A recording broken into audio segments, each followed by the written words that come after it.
Salut à tous. Aujourd'hui on se retrouve pour une toute nouvelle vidéo test du Logitech G29.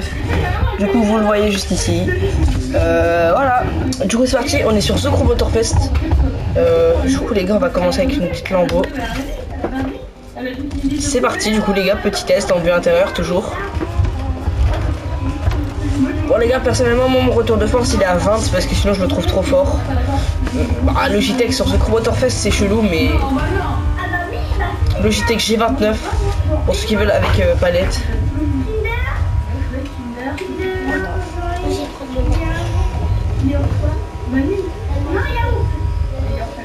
Waouh, ouais, franchement stylé, petit drift, ouais, stylé.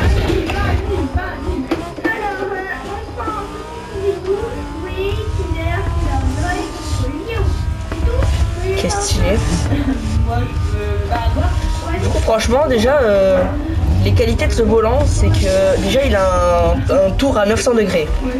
Ça franchement c'est parfait pour tout ce qui est simulation. Bon, je crois que c'est un jeu de course, du coup il n'y a pas beaucoup besoin, mais voilà. Avec sa roue en cuir, en genre de simulé cuir comme ça. Donc ça glisse bien dans les mains, regardez. Voilà, franchement c'est stylé.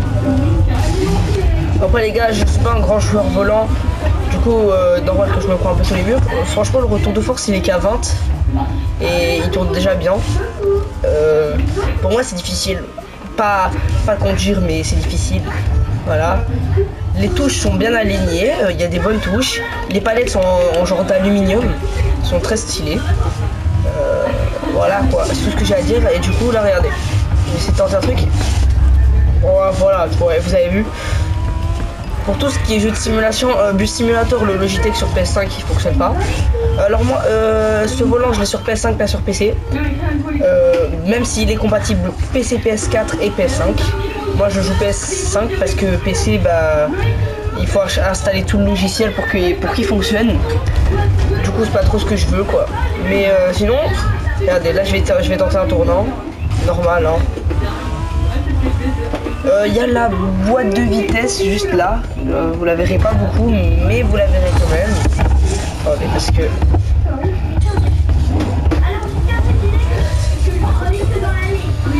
regardez hein. Juste le test c'est que regardez, je vous montre le retour de force. Après je m'en fous de la cam. Il revient directement tout seul au début. Moi, je prends par là. Là, c'est parfait. Vous avez vu? C'est parfait. Je vais tenter un petit drift comme ça. Ouais. Parfait. Tout ce qui est roue là, si je le mets à 100%, franchement, c'est difficile. Prochaine vidéo, à chaque fois que je me crache, comme THL, je sais pas si vous connaissez, allez vous abonner à sa chaîne. À chaque fois que je me crache, je vais augmenter le retour de force. Franchement stylé. Donc on a une molette qui est en plus, qui n'est pas sur une vraie manette.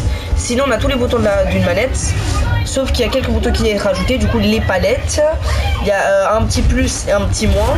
Attendez les gars, je me prends un peu tout parce que j'essaie de regarder un peu le volant. Attendez hein, je reviens un peu en arrière. Ça c'est ce qui est bien avec The Crew Motorfest. Voilà. Du coup il y a aussi le bouton play, ça c'est comme tous, il y a les boutons options et le bouton pour faire des vidéos. La molette, on a un bouton de clavier comme ça, je veux dire, je sais pas comment c'est. Et un plus et un moins, c'est tout ce qu'il y a de nouveau. Et il y a la roue en cuir, c'est tout.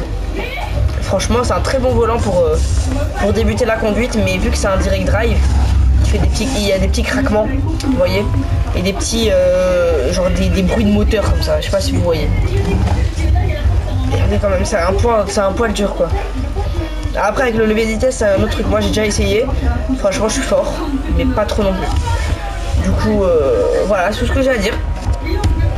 Du coup bah, merci d'avoir regardé la vidéo, j'espère qu'elle vous a plu. N'hésitez pas à liker et vous abonner les gars, toujours plus de vidéos si vous m'envoyez de la force. Et n'oubliez pas qu'aux 200 likes je vous montre ma petite tête. Voilà, merci beaucoup d'avoir regardé la vidéo. C'était Nisrox et moi les gars je vous dis ciao.